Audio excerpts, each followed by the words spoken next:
Hi friends, hi అందరికీ. ఈరోజు మీకోసం చూపిస్తున్న వీడియో రొయ్యల బిర్యానీ. అబ్బా, ఎంత ఎమ్మీగా ఉంటుందో రొయ్యల బిర్యానీ.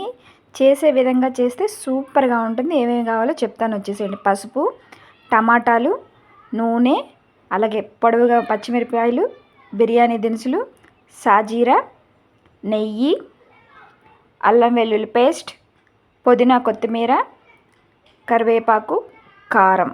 ముందుగా ఉడకబెట్టిన రొయ్యలు అంటే అందులో అల్లం పేస్టు, ఉప్పు, పసుపు వేసి ఉడకబెట్టుకోవాలి, వాటర్ అంతా పోయేలాగా. ఇందులో చిట్కా ఏంటంటే అందులో వాటర్ పోయేంత వరకు ఉడకబెట్టుకుంటేనే ఈ ఆయిల్లో మీకు అడుగంటుకోదు. అదే ఆయిల్లో మనం ఉల్లిపాయలు వేపేసుకుందాం. రొయ్యల బిర్యానీ కదా, ఉల్లిపాయలు కాసిన వేపుకుంటేనే ఇలా బాగుంటుంది.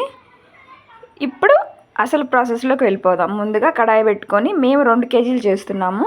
అందులో ఆయిల్ వేసేసి బిర్యానీ దినుసులు అన్నీ వేసేసుకోవాలి. తర్వాత పచ్చిమిర్చి, పొడవుగా కోసుకున్న పచ్చిమిర్చి, పొడవుగా కోసుకున్న ఉల్లిపాయలు అన్నీ పొడవుగానే ఉండాలి, అప్పుడే బాగుంటుంది.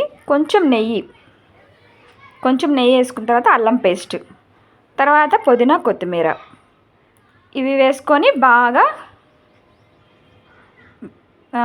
రెడ్గా వచ్చేలాగా వేపుకోవాలి. అంటే బ్రౌనిష్గా అంటారు కదా, అలాగా. తర్వాత టమాటాలు మన ఇష్టం, ఎక్కువ కావాలంటే ఎక్కువ, తక్కువ కావాలంటే తక్కువ. ఇలా ఎర్రగా వేగాక మనం గ్లాసుకి గ్లాసున్నర వాటరే పోసుకోవాలి. అర్థమైందా? గ్లాస్ వేస్తే గ్లాసున్నర. ఉప్పు కూడా కల్లుప్పు చూసుకొని వేసుకోవాలి. ఇదేంటంటే కొబ్బరి పేస్టు,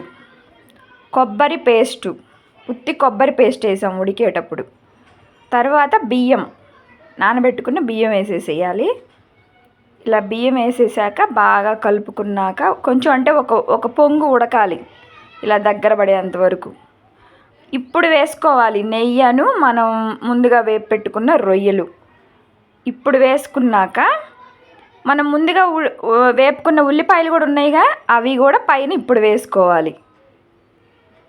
ఇలా మనం లోపలికి అలా అన్నాక మూత పెట్టి దాని మీద బరువు పెట్టాలి, లేదంటే దమ్ అవ్వదు అన్నానికి. ఇలా బరువు పెట్టేశాక ఇదిగో రెడీ, రొయ్యల బిర్యానీ రెడీ. నచ్చితే లైక్ చేసేసుకోండి.